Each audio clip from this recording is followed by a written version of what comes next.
Bonjour à ceux qui nous rejoignent, deuxième partie de notre édition ce matin avec l'invité politique en direct sur ce plateau, c'est Adrien Quatennens. Bonjour, merci d'être avec nous. Vous êtes député La France Insoumise du Nord et pour vous co-interviewer à mes côtés ce matin, Oriane Mancini de Public Sénat. Bonjour. Et Hervé Favre de La Voix du Nord. Bonjour Hervé. Adrien Quatennens, jamais aucun gouvernement n'était allé aussi loin dans la réforme de l'assurance chômage. L'exécutif durcit les règles de cette assurance chômage. Tout le monde est mécontent, réagit ce matin. J'ai vu même les cadres. Alors vous, j'imagine que ça doit être encore pire. Oui, d'abord, il y a quelque chose qui tient à la méthode. C'est-à-dire qu'on ne va pas discuter à l'Assemblée nationale de cette réforme de l'assurance chômage. Ça sera un décret. Donc il n'y aura pas de débat en tant que tel. Et puis surtout, moi, je vois bien la fainéantise du gouvernement. C'est-à-dire que plutôt que de s'attaquer au chômage, véritablement, on s'attaque aux chômeurs. Et moi, je pense que c'est prendre le problème par le mauvais bout. Il faut rappeler que le chômage est d'abord et avant tout une souffrance, qu'on peut estimer, compte tenu de toutes les conséquences que ça a directement sur les familles, sur la vie quotidienne, que le chômage tue 14 000 personnes par an.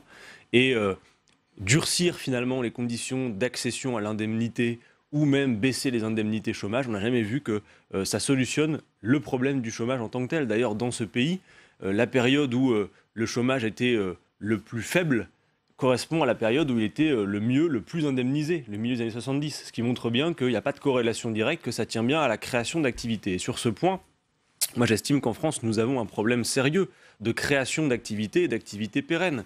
On peut estimer qu'il y a aujourd'hui en France, en moyenne, une offre d'emploi disponible sans qu'il y ait de candidats pour 100 chômeurs disponibles à Pôle emploi. Par chômeurs disponibles, on entend hors ceux qui sont en formation ou en stage. Donc déjà, première chose, expliquer que M. Macron a tort de considérer qu'il suffirait de traverser la rue pour trouver un emploi. Or, cette réforme de l'assurance chômage est quand même pensée comme si finalement il suffisait effectivement de traverser la rue pour trouver un emploi. Ça, c'est le premier problème. Il y a un problème de qualification quand même. Mais la qualification, et d'ailleurs on a eu des débats passionnants au Parlement récemment sur cet aspect qualification, mais y compris les gens que nous avions auditionnés. Moi, je faisais partie du groupe de travail qui a auditionné tous les organismes de formation. Et eux-mêmes nous explicitaient que oui, effectivement, on peut améliorer la qualification, mais si derrière il n'y a pas de débouché en termes d'emploi, concrètement, on ne solutionne pas le problème. Donc on a véritablement un souci de création d'activités dans ce pays, il faut oser le terme. Il n'y a quand même pas des choses bien dans cette réforme, par exemple le bonus-malus pour les entreprises qui abusent des contrats courts. J'y viens, mais justement, sur les contrats courts. On a un gouvernement qui prétend aujourd'hui, par cette réforme, lutter contre les contrats courts, mais qui est un gouvernement qui a accéléré l'idée de recours aux contrats courts. C'est ce gouvernement qui a posé un premier acte lors du début de la législature avec la casse du Code du travail et donc le fait, par exemple, que l'on instaure le CDI de chantier, de mission, où tout le monde voit bien qu'il n'y a de CDI que le nom.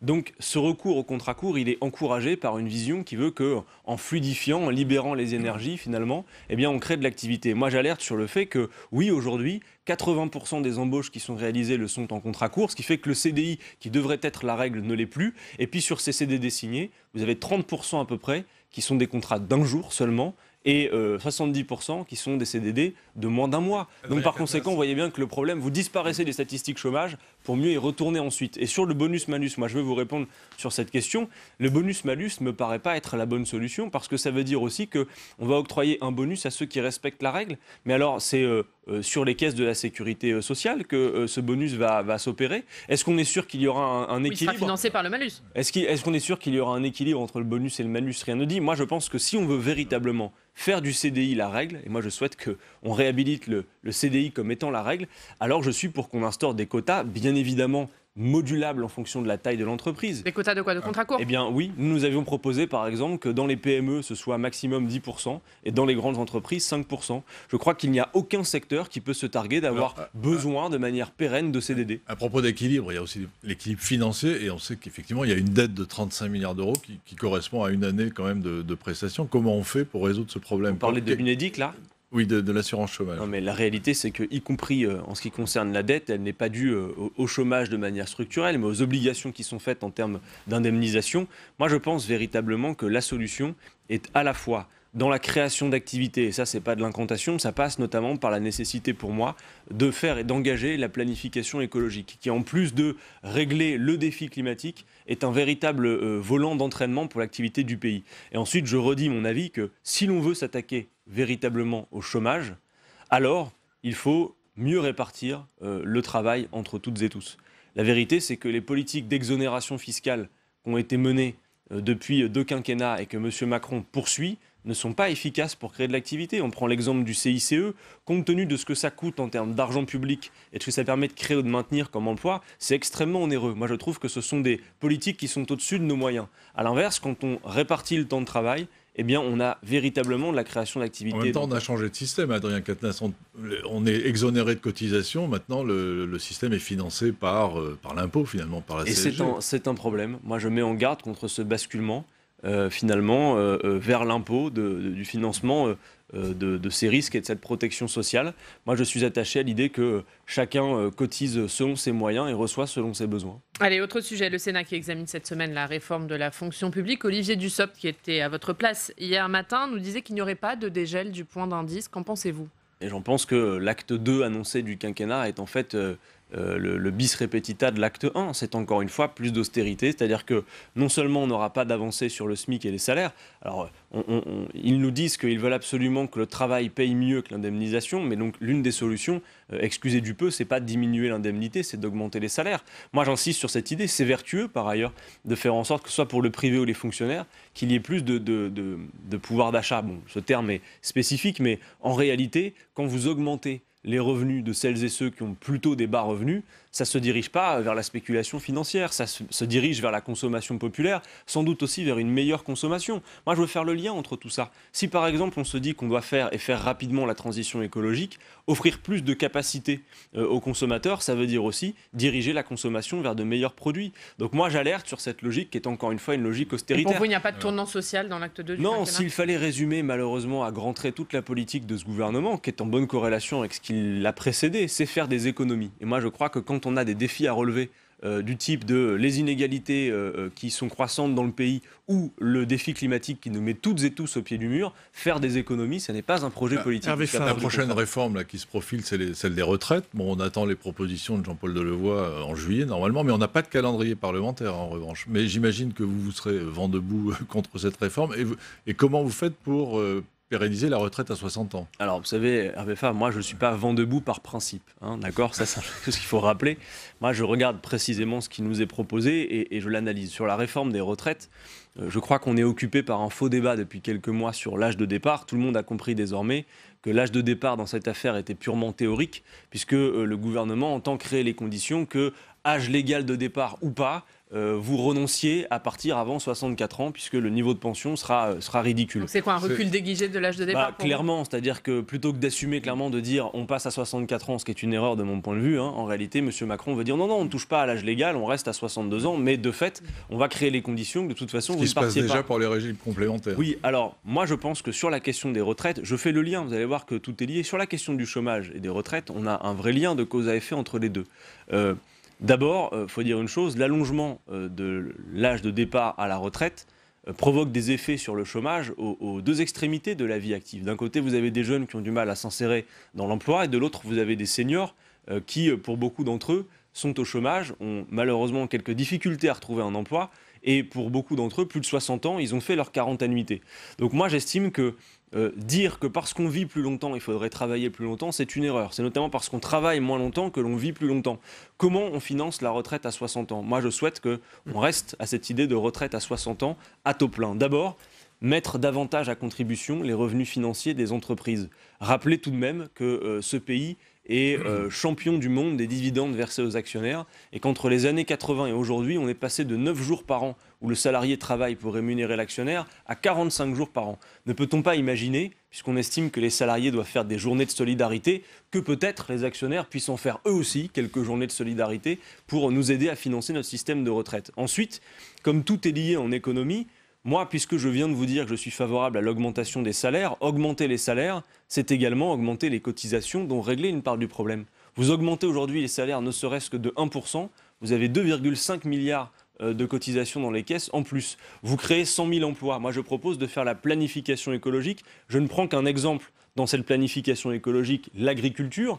Vous passez d'une agriculture intensive en chimie à une agriculture paysanne relocalisée, on estime que c'est 300 à 400 000 emplois créés. Eh bien, juste 100 000 emplois créés, c'est 1,3 milliard de cotisations en plus. Vous voyez que ce gouvernement manque complètement d'imagination et veut simplement, derrière un ravalement de façade, poursuivre les politiques délétères qui l'ont précédé. Je le regrette. Adrien Quatennens, député de la France Insoumise du Nord, est notre invité politique ce matin dans Territoire d'Info. Ce soir, grand meeting des opposants à la privatisation d'Aéroports de Paris. Gauche et droite, d'ailleurs, ensemble, sont très engagés pour le recueil de ces signatures. Ça ne va pas vous déranger d'être aux côtés de personnalités de droite, non, LR, pour recueillir ces signatures? On a calculé qu'il fallait 17 000 personnes qui signent tous les jours pour y arriver. Ça va être beaucoup. Raison de plus pour faire en sorte que nos efforts se conjuguent. Non, moi, vous me donnez l'occasion de rappeler que depuis le début de cette législature, le groupe de la France Insoumise à l'Assemblée nationale ne s'est jamais comporté dans son analyse des amendements et des propositions de loi comme considérant d'abord qui propose. Moi, ce qui m'intéresse, ce n'est pas l'étiquette de la personne qui s'adresse à moi, c'est le contenu de ce qu'elle raconte. Et si je suis d'accord avec ce que vous racontez, que vous soyez de droite ou de gauche, je peux me chaud en réalité. Si ce que vous dites me semble être bien pensé dans la situation politique, eh bien allons-y. Opportunisme positif. Donc sur ADP, mais c'est même pas de l'opportunisme. Comment vous allez faire pour avoir un principe de réalité. 17 000 signatures, vous allez faire une campagne électorale finalement. D'abord dire les choses. Les parlementaires ont réussi à obtenir, puisqu'il fallait ce socle de parlementaires, que la plateforme en ligne soit ouverte. Elle marche bien ? Alors, elle marche bien, non. En réalité, on a vu que dès les premières heures, il y avait de multiples bugs. C'est-à-dire qu'on peut s'interroger. On a la Startup Nation, donc normalement les pros de l'informatique et de l'innovation technologique. On a vu d'ailleurs leur capacité... S'interroger, c'est-à-dire que vous dites que le gouvernement fait en sorte de ne pas pouvoir clairement, recueillir les disons les choses. Le gouvernement signatures. fait le service minimum. Voilà, il faut dire les choses. Il n'y a pas mis de bug. Il n'a pas l'air d'avoir très envie, donc je dirais pas, mais en même temps, la majuscule au bon endroit qui ne fonctionne pas, qui fait que votre formulaire vous revient. Il y a beaucoup de choses au début qui font que beaucoup de gens, sans doute, risquaient de renoncer à signer. Non, la réalité, c'est que quand on voit les moyens déployés, par exemple, lors du grand débat national, c'est-à-dire la pré-campagne européenne de M. Macron, 12 millions d'euros, et là, pour le coup, de l'innovation technique, et que l'on voit que là, on a un formulaire, franchement, il faut aller voir pour le croire, qui est vraiment minimaliste, on voit bien que le gouvernement est plutôt gêné aux entournures, qu'il n'a pas envie de faire trop d'efforts. Moi, j'appelle toutes celles et ceux qui nous écoutent, qui nous entendront, à créer les conditions de la contagion. Oui, les formations politiques et le mouvement La France Insoumise va organiser de grandes campagnes pour créer les conditions de cette contagion. Mais moi, je crois beaucoup dans l'activité politique à cet effet de l'implication individuelle et collective, c'est-à-dire, dans le repas de famille, mettez l'ordinateur au milieu de la table et faites signer tout le monde. Quand vous discutez avec vos collègues au bureau, faites-le aussi, puisque oui, 4,7 millions de signataires, la marche est haute. Mais moi, je suis persuadé que le peuple français a une forte capacité de mobilisation quand il s'agit de répondre à une question qui me paraît fondamentale dans le moment. Qui décide et pourquoi faire ? C'est 10% de participation. Oui, mais ça fait du monde quand même quand il faut créer les conditions de ramener tout le monde sur la plateforme. Donc oui, j'insiste, tapez sur votre moteur de recherche référendum intérieur et vous allez réussir à signer. Faites-le et créez avec nous les conditions. Pas d'initiative Internet pour vous, pas d'initiative. Est-ce que ce référendum, c'est aussi un moyen de ressouder la gauche ? Non, franchement, cette affaire, elle me paraît absolument secondaire. D'abord, il y a une priorité absolue, qui est de dire... dans l'affaire des aéroports de Paris... Et sans parler d'aéroports de Paris, c'est quoi qui est sesecondaire ? Ressouder la gauche, c'est secondaire pour vous ? Mais oui, je veux dire, si l'objectif c'est de se dire on utilise cette capacité de levier de la souveraineté populaire pour s'exprimer sur ce qu'on fait de son patrimoine, que les Français s'expriment sur ce qu'on fait de leur patrimoine, si l'idée derrière c'est juste une manœuvre politicienne, c'est assez peu intéressant. Non, en réalité, moi je vais vous dire, dans le moment politique, là on s'écarte un peu du simple sujet d'ADP, mais moi je considère que notre tâche prioritaire, c'est de faire en sorte que celles et ceux qui se sont éloignés de la politique, et parfois durablement, se la réapproprient. Entendez-moi, pas qu'ils reviennent vers nous, qu'ils se l'approprient.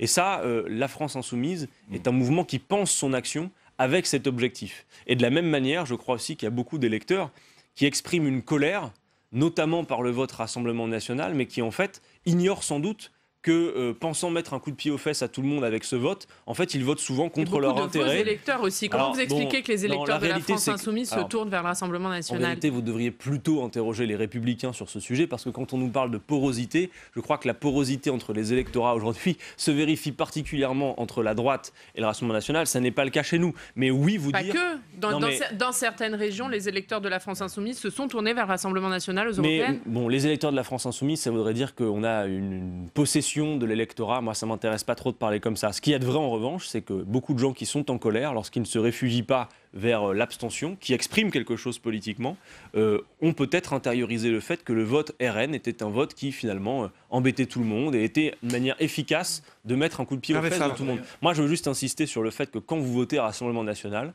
vous votez pour des gens qui ne veulent pas de l'augmentation du SMIC, qui veulent que vous travailliez plus longtemps et qui d'ailleurs l'écrivent dans leur programme, qui ont des alliés en Autriche qui font la semaine de travail à 60 heures. Mais est-ce que vous ne payez pas Italie l'affaiblissement de Jean-Luc Mélenchon aussi, Alors Adrien ne Quatennens? confondons pas tout. Juste termine en vous disant cela. Si la tâche prioritaire est de convaincre les gens en colère de se tourner vers une colère écologiste et humaniste plutôt que le projet ethniciste de Madame Le Pen, et si la grande tâche prioritaire est de faire en sorte que celles et ceux qui se sont détournés de la politique se la réapproprient, je crois que les chantiers internes de la gauche, fussent-ils tout à fait passionnants, ne sont pas la méthode qui va faire pour vous, que il les n'y a pas de problème, Jean-Luc Mélenchon? Hervé Favre. Adrien Quatennens, je parlais de Lille quand même un petit peu. Jean-Luc Mélenchon, 30% au premier tour de la présidentielle. Manon Aubry, 10%. Où sont passés vos électeurs sur Lille? Et est-ce que ça joue dans votre réflexion pour la mairie de Lille? Non, mais il faut penser tout ça globalement, et je vais répondre quelque part à la question de votre collègue. Parce que là, c'est aussi la question de l'union de la gauche. Je crois que résumer cette situation à la question de la personne de Jean-Luc Mélenchon, finalement, nous exonérerait de faire une analyse politique concrète de ce qu'il y a sous le tableau. Jean-Luc Mélenchon a été celui qui a porté le plus haut notre courant politique, qui a amené à ce que 7 millions de personnes se sont regroupées derrière le programme L'Avenir en commun, et qui a réussi à nous emmener aux portes du pouvoir avec ce programme. Et victime du dégagisme, peut-être? Non, mais maintenant, la situation politique est tout à fait particulière. D'abord, le revers électoral que nous avons connu aux élections européennes n'est pas un revers français, c'est un revers européen. Je vous demande de voir que notre courant de pensée politique s'affaiblit partout en Europe. Et que oui, l'abstention joue particulièrement en notre défaveur, parce que beaucoup de ceux qui sont avec nous n'ont pas vu l'utilité de se déplacer pour ces élections européennes. Et que ça nous a amené à penser. Sur la question de Lille. Est-ce que vous êtes Aubry compatible? Pardon? Est-ce que vous êtes Aubry compatible? Martine Aubry.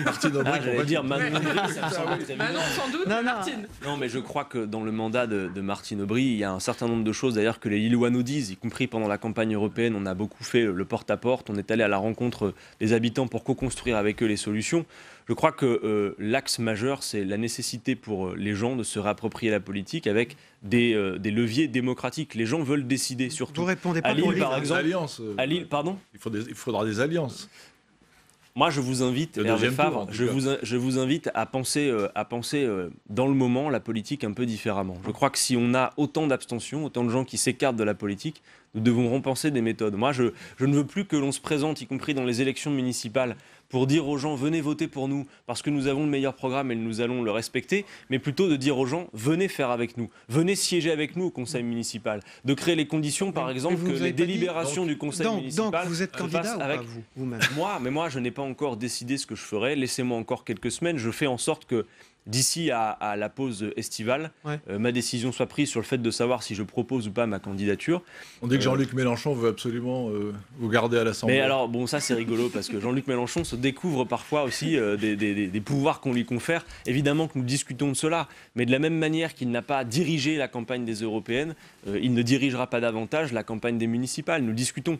Moi, honnêtement, je réfléchis pour ma part à quelle est la place la plus utile que je peux occuper. Est-ce que c'est en portant davantage certains sujets au Parlement? Est-ce que c'est en m'engageant peut-être davantage dans la vie du mouvement La France Insoumise qui doit penser son action pour la suite? Est-ce que c'est à Lille? Laissez-moi encore quelques semaines et je vous garantis que vous serez parmi les premiers à être informés quand la décision sera prise. Adrien Quatennens, voilà, député La France Insoumise du Nord, d'avoir été notre invité politique ce matin. Merci à vous. Réservez votre décision de candidature à la mairie de Lille dans quelques semaines, vous nous l'avez dit.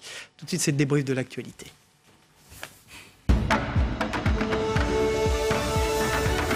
Voilà, Adrien Quatennens quitte ce plateau. Il était notre invité politique ce matin. Au revoir et bonne journée. Merci. Ils font leurs entrées. Ils étaient là dans la première partie de l'émission. Jean-François Beige, qui dirige la rédaction du Courrier du Parlement, et Patrice Moyon de Ouest France, le premier quotidien français. Jamais aucun gouvernement n'était allé aussi loin dans la réforme de l'assurance chômage. Jean-François Beige. Alors, tout le monde est mécontent, à commencer évidemment par Adrien Quatennens, notre invité ce matin. Ce qui est plus... Ce qui est plus rare, c'est que les cadres sont extrêmement mécontents des mesures que le gouvernement veut prendre. Oui, on peut dire que d'une certaine façon, le gouvernement est courageux, mais en disant cela, on a l'impression de dire qu'il aurait pu faire... il ne pouvait pas faire autrement. Je pense qu'il pouvait faire quelque chose d'un peu plus social. C'est vrai que partie sociale de ce gouvernement, de ce quinquennat, tarde. On ne la voit pas. Et je pense que notre invité de ce matin est tout à fait dans son rôle en disant que le social se rétrécit comme une peau de chagrin. Question, pourquoi ce gouvernement parce que, comme dit M. Quatennens, il fait de la comptabilité. Voilà. Il fait la comptabilité. C'est 350 000 chômeurs en moins, l'objectif visé par le Premier ministre. Des économies. Oui, mais c'est pas par la réduction des indemnités qu'on va y arriver. Et même alors là, M. Quatennens, on peut ne pas être tout à fait d'accord avec lui lorsqu'il dit que lorsque les indemnités faibles, les indemnités fortes dans les périodes 70 correspondaient à des périodes de chômage faible. Mais on ne peut pas raisonner comme ça. Ce n'était pas du tout la même structure du monde du travail. Il y avait beaucoup moins de chômage. Voilà, et puis les femmes ne travaillaient pas ou étaient très peu inscrites à la NPE. Enfin bon, c'est tout à fait différent, ça ne se compare pas. Alors cette réforme de l'assurance chômage, hein, il faut l'inscrire aussi dans c'est l'acte 3 des réformes lancées par le gouvernement pour débloquer en fait le chômage massif qui est la caractéristique de la France depuis une trentaine d'années. Donc il y a eu la réforme du Code du travail, ensuite il y a eu la réforme de la formation professionnelle et donc c'est l'acte 3 et le dernier acte. C'est un pari puisque effectivement Muriel Pénicaud et le Premier ministre disent on espère obtenir entre 150 000 et 250 000 chômeurs en moins avec cette réforme. Après, sur la question sociale, on voit que Muriel Pénicaud a perdu une partie de ses arbitrages. Elle le dit, hein, la question de la précarité qui est dénoncée par Adrien Quatennens.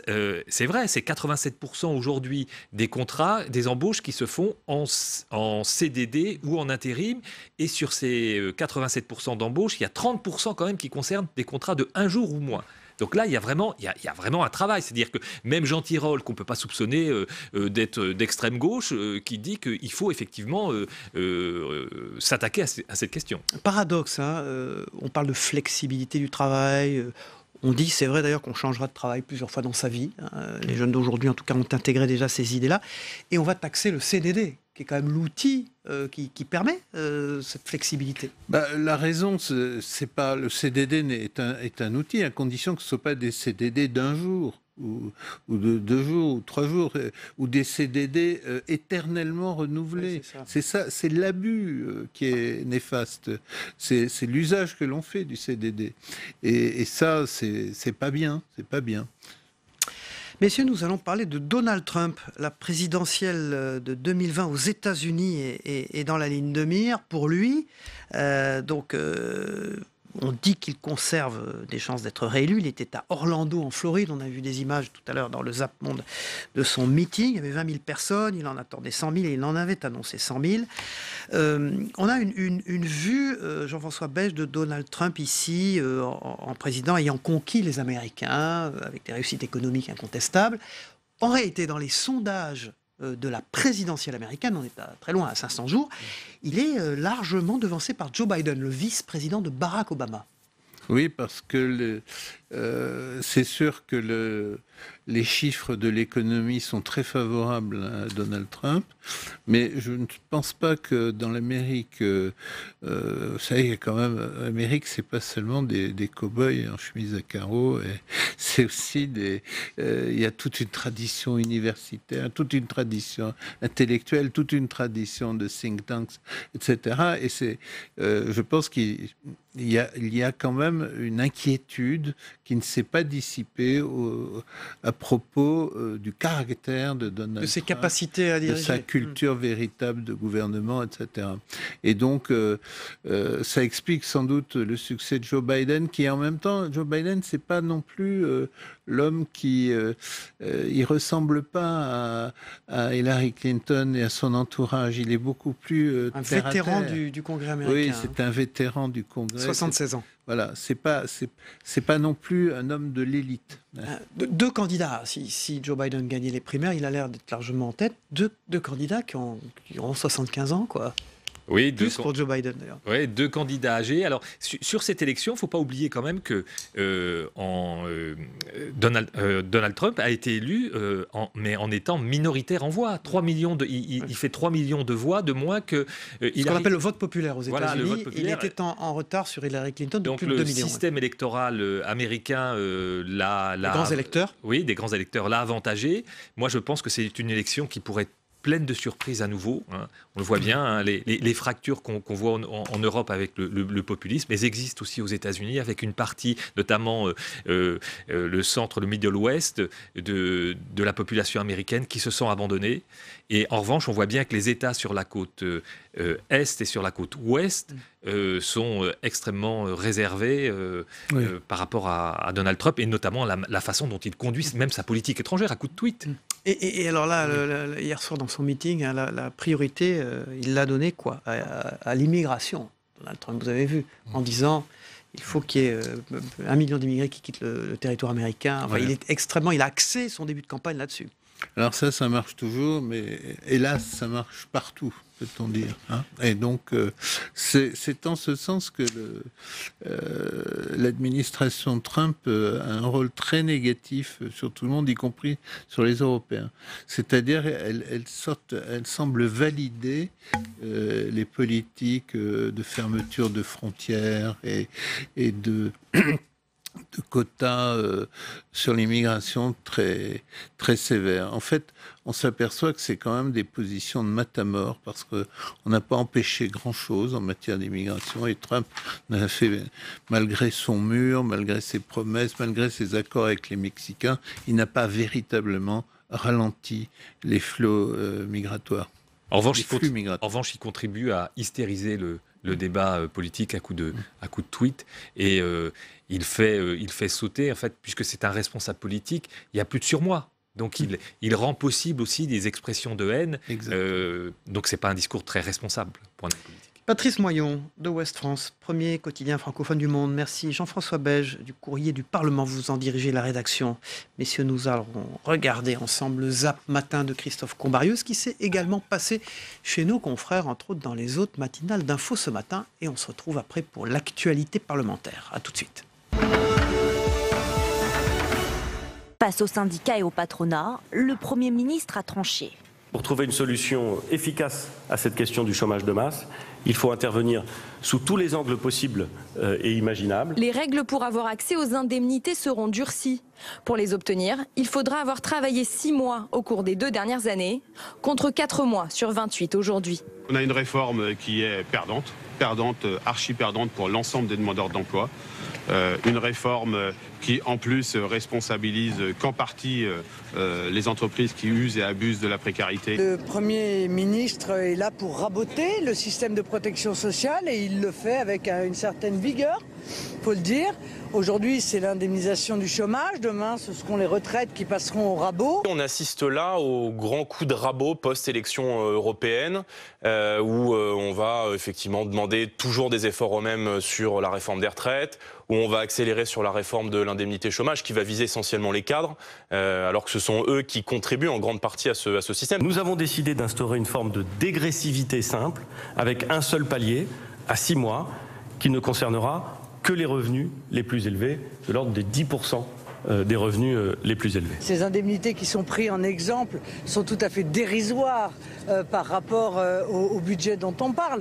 Mais l'objectif, c'est de le mettre en place pour pouvoir, au fur et à mesure des années, l'appliquer à tous. Sur la question de la dégressivité, faire en sorte que le travail paye plus que le non-travail, je crois que c'est opportun. Après, je mets des réserves sur les pénalités, le bonus-malus. Le gouvernement souhaite également s'attaquer aux entreprises qui abusent des contrats courts. 7 secteurs seront concernés par un bonus-malus dès le 1er janvier 2020. Ceux-ci devront payer plus de cotisations. On fait payer le chômage et la précarité aux chômeurs et aux précaires. Voilà, c'est exactement ça. C'est un système à l'anglaise en réalité. Ça veut dire qu'il y a des gens qui seront de plus en plus pauvres dans le pays tout en n'ayant pas d'emploi. Le but, c'est de faire 3,5 milliards d'économies ? Non, Quel est l'autre but de cette réforme ? Le but de cette réforme, c'est de faire baisser le nombre de chômeurs entre 150 000 à 250 000 d'ici à la fin du quinquennat. C'est un but qui est très clair. Encore une fois, oui, il y a de nouvelles règles pour inciter à la reprise d'emploi, mais il y a aussi de nouveaux droits. Un chômeur qui arrive et qui pointe à Pôle emploi, il aura une journée complète d'accompagnement par Pôle emploi. Aujourd'hui, c'est 45 minutes. Voilà, dans quelques instants, on débute la troisième partie de notre émission avec l'actualité politique et sénatoriale et Territoire Sénat. A tout de suite.